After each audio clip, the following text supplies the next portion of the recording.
Napapansin mo ba ang panghihina o bigat ng iyong mga binti tuwing umaakyat ng hagdan?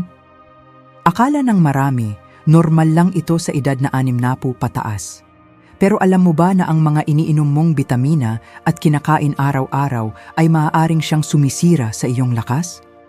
Ako si Dr. Miller at sa videong ito, ibubunyag ko ang 2 bitamina at 15 pagkain na dapat mong iwasan para muling sumigla at lumakas. Ika-15. Asukal at matatamis. Ang asukal ay ang tahimik na tagasindi ng pamamaga sa inyong katawan. Alam niyo mga kaibigan, masarap talagang kumain ng apple pie o cookies pagkatapos ng hapunan. Pero para sa atin na lampas 60 na ang edad, ang asukal ay nagiging sanhi ng insulin resistance. Ibig sabihin, ang inyong mga kalamnan sa binti ay hindi na nakakakuha ng enerhiya na kailangan nila para lumakad. Habang tumatanda tayo, mas nahihirapan ang ating katawan na magproseso ng asukal. Kaya naman, pagkatapos ng isang matamis na dessert, mararamdaman niyo na tila napakabigat at manhid ng inyong mga binti paggising sa umaga. Naalala ko ang pasyente kong si Martha. Akala niya ay pagod lang siya, pero dahil pala ito sa kanyang mga Sunday pies. Nang palitan namin ito ng sariwang berries at kaunting cinnamon, muling bumalik ang sigla ng kanyang mga hakbang. Piliin ang prutas kaysa sa cake. Magkomento ng sweet. Ika-14. Mga pritong pagkain. Ang susunod ay ang mga paborito nating pritong pagkain. Ang problema rito ay ang mga trans fats na tila ba bumabara sa ating mga tubo o daluyan ng dugo. Isipin nyo ang isang garden hose. Kapag may dumi sa loob, mahina ang labas ng tubig. Ganyan din ang nangyayari sa inyong mga arteries. Ang mahinang daloy ng dugo ay nangangahulugang mahina rin ang inyong mga kalamnan dahil kulang sila sa oxygen. Sa ating edad, ang ating sirkulasyon ay hindi na kasing tindi ng dati. Ang mga pritong manok o french fries na binibili natin sa drive-thru ay punong-puno ng masamang taba na nagpapatigas sa ating mga ugat. Ito ang dahilan kung bakit madali tayong mapagod kahit maikli lang ang nilalakad natin. Ang agham ay malinaw. Ang mga pagkaing mataas sa trans fats ay nagpapataas ng panganib ng peripheral artery disease, isang kondisyon kung saan ang inyong mga binti ay hindi nakakatanggap ng sapat na dugo. Imbes na iprito sa kumukulong mantika, bakit hindi nyo subukan ng air fryer? O kaya naman ay i-bake ang inyong pagkain gamit ang kaunting olive oil. Ito ay isang simpleng pagbabago na magbibigay ng malaking ginhawa sa inyong sirkulasyon. Huwag hayaang ang panandaliang sarap ng pritong pagkain ang maging dahilan ng inyong pagkakulong sa wheelchair balang araw. Ika-13. Puting tinapay. Marami sa atin ang lumaki na may white bread sa hapagkainan tuwing almusal. Pero kaibigan, ang white bread ay puno ng tinatawag nating empty calories. Ito ay nagiging sanhi ng sarcopenia o ang unti-unting pagkawala ng masa ng ating kalamnan. Dahil sa proseso ng paggawa nito, tinanggal na ang lahat ng fiber at protina na kailangan ng ating katawan para mapanatiling matigas at matibay ang ating mga binti. Kapag kumakain tayo ng puting tinapay, mabilis na tumataas ang ating blood sugar at pagkatapos ay bigla itong babagsak. Ang ganitong pabago-bagong antas ng asukal ay nagpapahina sa kakayahan ng ating mga binti na suportahan ang ating bigat. Ang mga nakatatanda ay nangangailangan ng mas maraming protina at fiber para labanan ang pagliit ng muscle. Ang white bread ay hindi makakatulong doon. Subukan ninyong lumipat sa sprouted grain bread o rye bread. Ang mga ito ay mayaman sa sustansya na kailangan ng inyong mga binti para manatiling matatag. Itapon na ang mga tinapay na walang ibinibigay kundi tamis at bigat sa tiyan. Ang inyong kalusugan ay nagsisimula sa inyong pinipiling almusal. Ika-12. Alak o inuming, nakakalasing. Pag-usapan naman natin ang inyong nightcap o ang baso ng alak bago matulog. Ang alak ay nagdudulot ng dehydration at pagkaubos ng mahahalagang mineral sa katawan. Hinaharang nito ang pagsipsip ng ating katawan sa vitamin D at magnesium, 2 bagay na napaka-importante para sa lakas ng ating mga binti. Ang pinakakaraniwang sintomas nito? Ang pananakit at pamumulikat ng binti sa kalagitnaan ng gabi. Alam nyo ang pakiramdam na iyon, bigla kayong magigising dahil sa sobrang sakit ng inyong binti na tila binabatak. Iyan ay senyales na kulang ang inyong muscles sa tubig at mineral dahil sa alak. Habang tumatanda, ang ating atay ay nahihirapan ng magproseso ng alkohol, kaya mas matagal itong nananatili sa ating sistema at mas matagal nitong pinapahina ang ating mga kalamnan.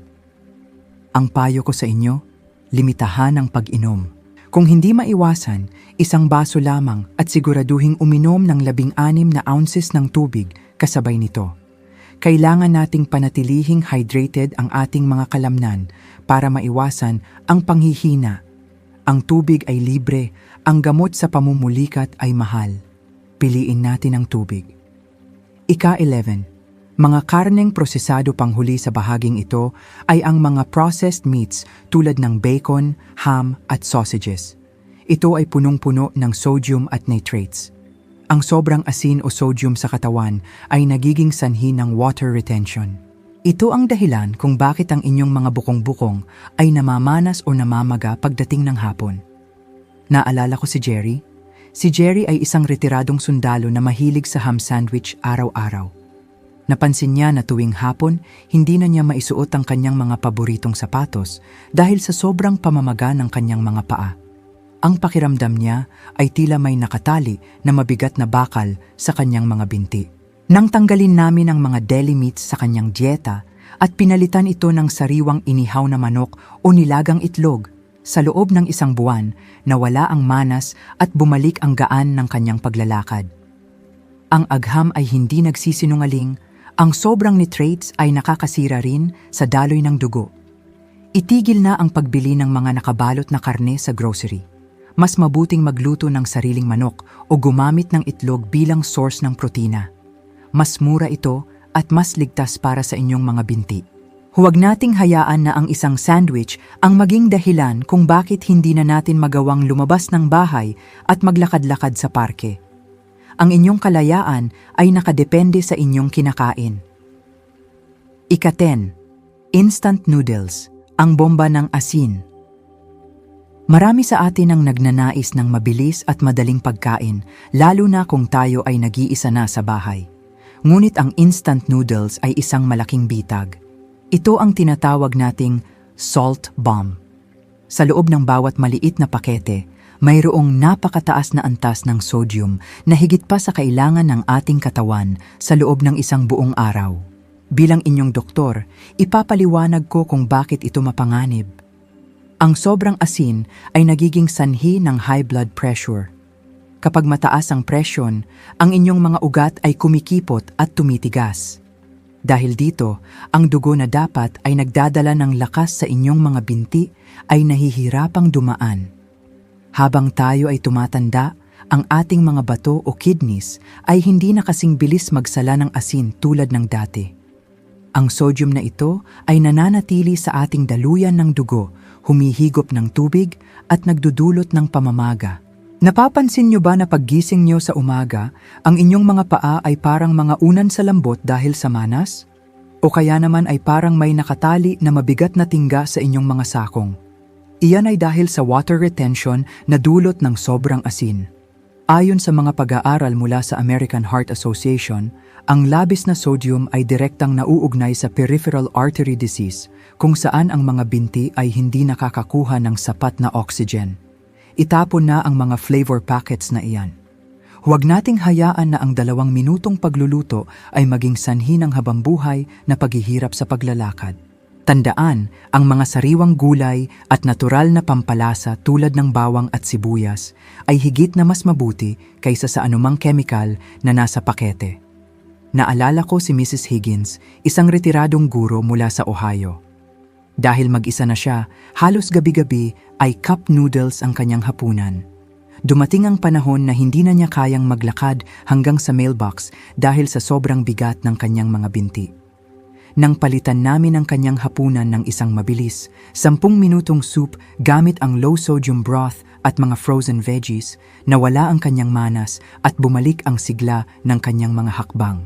Kaya simula ngayon, gawin nating habit ang pagpili ng sariwa. Ika-9, mga cake na komersyal, ang kontaminadong gasolina. Susunod ay ang mga magagandang cakes na nakikita nyo sa bakery section ng mga malalaking grocery stores. Ang mga ito ay punong-puno ng hydrogenated oils. Isipin niyo ang inyong mga kalamnan bilang isang makina. Ang mga oils na ito ay parang kontaminadong gasolina. Sinisira nito ang engine ng inyong mga muscle. Ang mga trans fats na ito ay nagpapadama sa inyong mga binti ng matinding pagkapagod. Habang tayo ay tumatanda, ang ating metabolismo ay bumabagal. Kaya ang mga masamang taba na ito ay mas matagal na nananatili sa ating katawan. Nagdudulot ng pamamaga sa bawat fiber ng ating kalamnan. Kung ang inyong mga binti ay tila walang lakas at parang palaging pagod kahit kakagising nyo lang, maaaring ang mga store-bought cakes na ito ang dahilan. Sinasabi ng mga siyentipiko na ang trans fats ay nagpapababa ng good cholesterol at nagpapataas ng bad cholesterol na nagiging sanhi ng pagbara sa mga maliliit na ugat sa ating mga binti. Itigil na ang pagbili ng mga produktong may nakasulat na partially hydrogenated oils sa label. Mas mabuting mag-bake ng kaunti sa bahay gamit ang almond flour o oats. Isang pasyente ko na si Bob ay mahilig bumili ng mga snack cakes para sa kanyang merienda. Palagi siyang nagrereklamo na tila nangangatog ang kanyang mga tuhod. Nang turuan namin siyang gumawa ng sariling merienda gamit ang mga natural na sangkap, bumalik ang tibay ng kanyang mga tuhod. Piliin natin ang kalidad kaysa sa mabilis na sarap. Ika-8, mga kesong pinroseso, ang marupok na binti. Marami sa atin ang mahilig sa cheese, lalo na iyong mga madaling ilagay sa toast. Ngunit ang mga ultra-processed cheeses, lalo na iyong mga nasa lata o nakabalot sa plastic, ay may mataas na antas ng phosphates. Ang mga phosphates na ito ay tila mga magnanakaw. Ninanakaw nila ang calcium mula sa inyong mga buto. Kapag ang inyong katawan ay may sobrang phosphate, nahihirapan itong sumipsip ng calcium. Ang resulta, ang inyong mga binti ay magsisimulang makaramdam ng pagiging marupok. Maririnig niyo ang paglangit-ngit ng inyong mga joints at mararamdaman niyo ang kaba sa tuwing kayo ay tatayo. Ayon sa mga clinical studies, ang mataas na phosphate intake ay direktang nagpapataas ng panganib ng osteoporosis at paghina ng skeletal muscles sa mga nakatatanda. Bitiwan na ang mga spray cans at mga plastic na cheese slices. Ang ating katawan ay nangangailangan ng tunay na pagkain. Ang mga natural na cheese tulad ng real aged cheddar o ricotta ay mayaman sa protina na kailangan natin para mapanatili ang masa ng ating kalamnan. Naalala ko noong bumisita ang mga apo ni Uncle Jim at tinalhan siya ng mga cheese puffs at processed cheese dips. Pagkalipas ng ilang araw, hirap na siyang tumayo mula sa kanyang paboritong upuan. Nang ibalik namin siya sa pagkain ng tunay at sariwang cheese sa tamang dami, muli siyang naging matatag. Huwag hayaang maging marupok ang inyong pundasyon dahil lamang sa maling uri ng cheese. Ika-7, komersyal na ice cream, tahimik na pamamaga. Sino ba ang hindi mahilig sa ice cream sa mainit na panahon? Ngunit ang mga murang ice cream na nabibili sa malalaking galon ay madalas na may mga artificial thickeners tulad ng carrageenan at iba pang gums. Ang mga ito ay nagiging sanhi ng quiet inflammation o tahimik na pamamaga sa loob ng inyong mga joints. Kapag may pamamaga sa inyong bituka dahil sa mga kemikal na ito, nadadamay ang inyong mga tuhod at binti. Ito ang tinatawag nating gut-muscle axis.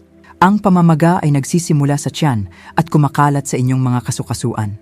Kaya naman, pagkatapos kumain ng isang malaking bowl ng ice cream, maaaring makaramdam kayo ng pananakit sa tuhod. Ang agham ay nagpapatunay na ang mga emulsifiers na ito ay nakakasira sa lining ng ating bituka na nagpapalitaw ng mga sintomas ng arthritis. Magbasa muna ng label bago ilagay ang higanting tube na iyan sa inyong cart. Mas mabuting piliin ang Greek yogurt at lagyan na lang ng kaunting pulot o honey para sa tamis. May isang lolo akong kakilala na mahilig sa ice cream tuwing gabi. Akala niya ay rayuma lang ang dahilan ng kanyang hirap sa paglalakad. Pero nang palitan namin ang kanyang dessert ng yogurt, nabawasan ang pamamaga ng kanyang mga tuhod at mas naging malaya siyang nakakagalaw sa kanyang hardin. Piliin natin ang mga pagkaing nagpapahinhawa, hindi nagpapahirap. Ika-X, tsokolating may gatas, ang bitag ng asukal. Panghuli sa listahang ito ay ang milk chocolate. Bagamat masarap, ang mga ito ay madalas na puro asukal at gatas lamang at halos wala ng flavonoids na kailangan ng ating mga ugat. Ang asukal sa milk chocolate ay nagiging sanhi ng biglaang pagtaas at pagbagsak ng enerhiya na nagiiwan sa inyong mga binti na pagod at walang sigla. Kailangan ng mga nakatatanda ang flavonoids para sa vascular health o ang kalusugan ng ating mga ugat. Ang mahinang sirkulasyon ay nangangahulugang pagod na mga binti. Ipinapakita ng mga pananaliksik na ang dark chocolate na may 70% o higit pang cocoa ay nakakatulong sa daloy ng dugo, ngunit ang milk chocolate ay kabaligtaran ang ginagawa dahil sa taas ng asukal nito. Itigil na ang pagkuha ng mga chocolate bars sa checkout lane. Kung gusto nyo ng chocolate, piliin ang dark chocolate. Ito ay isang mabisang paraan para tulungan ang inyong sirkulasyon habang nag-e-enjoy sa merienda. Si Linda, isang masayahing lola, ay mahilig sa chocolate dahil narinig niyang mabuti ito sa puso. Pero milk chocolate ang kanyang kinakain, kaya naman palagi siyang nakakaramdam ng panghihina sa binti. Nang turuan namin siyang lumipat sa dark chocolate, mas naging maganda ang kanyang pakiramdam at mas lumakas ang kanyang resistensya.